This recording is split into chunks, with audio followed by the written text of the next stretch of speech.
بسم الله الرحمن الرحیم.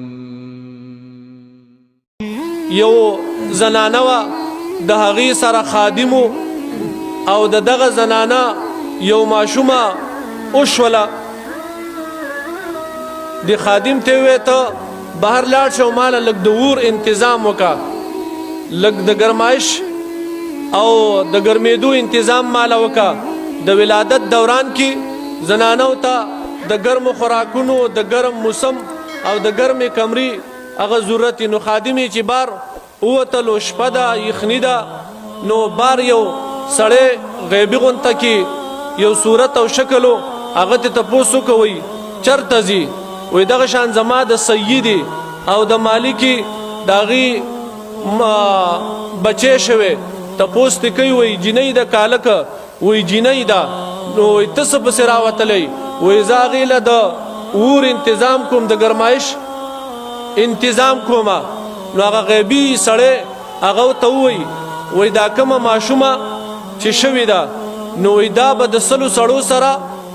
بدکاري کوي، دا به د سلو سړو سره دا به بدبخته یو فاسقه به. نو ده چې دا خادم دا خبره واورېده، ده وایي چې زه لا خدمت کې په منډو ترلیمه. شاه به واپس شه او دا فاسقه رو چې د سړو سره بدکاري کوي، بس بېغمه کوې. کور ته رالی، چاړې راواغسته او په هغه ماشومه باندې ورمنډه که او د هغې خېټه په چاړه باندې وواله او بس دغه شانې منډه که. لاړې دا وتښتېدو بل کلي بل وطن ته، هغه لاړې هغه ماشومه الله پاک بچه که. دا د دې دپاره چې مرګ په خپله نیټه باندې او ماشومه ده، او بیا د شپو ماشومه یا د یوې او یا د دوو یا د دریو او یا د ګنټو ماشومه په چاړې ته خېټه ووه، نو دا به مري که نه به مري؟ مري به. نو د هغه خو خپل تصور دا و چې بس دا ما مړه که، خو نیټې پوره نه وه او هغې دپاره چې کوم ژوند لیکلی شوی او کومې کارنامې لیکلی شوي وي، کوم تقدیر و، نو هغه به هغې ته خامخه رسیږي به. دی خو لاړی په بل وطن باندې شو، مور د لور دپاره علاج وکړو، هغه ماشوم الله پاک بچه که او هغه پیغله شوه او هغه ژوند تیروي. او چې هغه غیبي سړیو ته کوم پیشنګویانې ورکړې وي چې دا به دا کارونه کوي، نو هماغه د هغې ژوند په حقه کې تیریږي. دا بل وطن ته لاړې او بیلته الله پاک پې مالداري راوسته. د هغه زمانې او د دور چې کومه مالداري وه، اوښان دي او دوکانونه دي او تجارت دی او نظام دی، نو ښه برابر مالداره شو. د هغه زمانې د هغه وخت د هغه کلي او د وطن په مالدارترین خلکو کې دی شمیر شو. نو ده چې څه وخت تېر کړو، زه خو غټ شوی یم او هغه قصه به ختمه شوي او زما هم ډېر ښه کافي عمر هغه تېر شو، نو زه به خپل کلي ته خپل وطن ته واپس لاړ شم. بس هغه اوښان یې رابار کړ، ټول هغه چې څه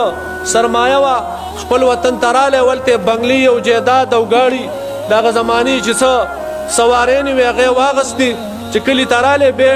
وخت تېروي. نو دی خو چونکې لونډ دی، وادي نه دی کړی، نو یو بوډۍ ته یې وویل ماله چېرته د یو ښځې انتظام وکړه، د نکاح د واده انتظام راته وکړه. نو هغه ګرځېدله دغه کور ته راله. نو ویل چې هغه وکتله چې د دې نکاح شوي که نه؟ ویل چې نه، نکاح خو یې نه ده شوي. امور یې ورته وویل، خو ډېرو خلکو د دې د نکاح ډیمانډ کله دومره خوبصورته او ښکلې او ښایسته هغه جینۍ وه، خو لا د چا سره د نکاح فیصله نه ده شوې. دغه بوډۍ واپس راله او هغه مالداره کس هغه ته وویل چې دغه شان یو جینۍ ده ډېره ښایسته ده او که دې خوښه دې سره بدله نکاح وکړمه. نو ده ورته وویل لږ کتل هم غواړي، زه به نو صحیح ده. هغه منځ کې چې کوم تګ راتګ و او کتلو هغه وشو، د هلک جینۍ خوښه شوله، نکاح وشوله او د هغې کې چې منځ کې کومه زمانه او کوم کارونه و هغه تېر شو. نو چې کله واده وشو او د دواړو ملاقات وشو، نو بیا خلک خپلو کې قصې کوي، نو څوک د څه قصې کوي او څوک د څه قصې کوي. نو دا جینۍ د دې هلک نه تپوس کوي چې ته خو مالدار ترین سړی او د بهر نه راغلی، خو ما ته لږ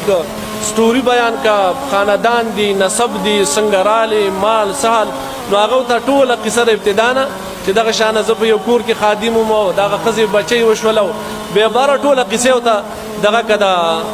بیان کو. بیا دلته رالم او دغه شانه بس تا سره نصیب شوی و. ویل زه دې زړه ته پرېوتم که نه؟ ویل چې بیخي نمبر 1 ستا په شانه حسینه ښکلې ښځه او هغه به زړه ته نه پرېوځي. نو ویل ته مې بلکله زړه ته پرېوتې او خوښه مې. ویل ژوند خو به راڅخه تېری که نه؟ ویل او.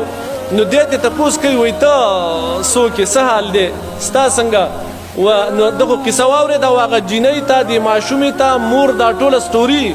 بیان کړې وه چې دغه شان ستا دا ژوند او دا چې کوم میلاو دی او ستا څه حالاتو نو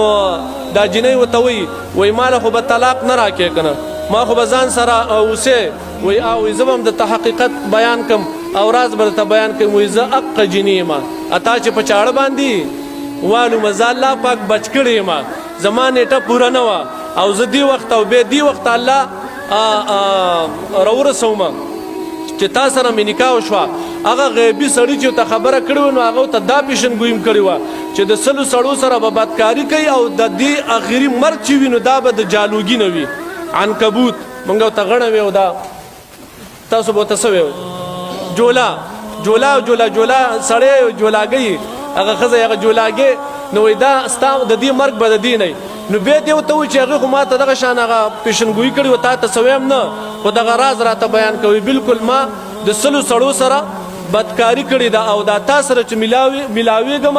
نو دا ته یو د پاسه سلم سړی چې ته ما سره هغه میلاویږي خو هغه مخکې هغه زنا وه بدپیلي وه او تا سره په نکاح باندې هغه زه میلاو شوم نو بیا هغه ورته دغه پیشنګویي وی چې دا خو هغه دا خبره کړو چې د دې مرګ به د جولاګي نه نو وایي څه به کوو نو هغه خو وس کېدو نو د شیشي یو کمره یو محل ولا ښکلی جوړ کړو د ده خوړه ته پرېوته ښکلې حسینه ښځه وه نو او خادمان یې باقاعده د دې لپاره مقرر کړه چې دې کمرې ته که چېرته جولاګان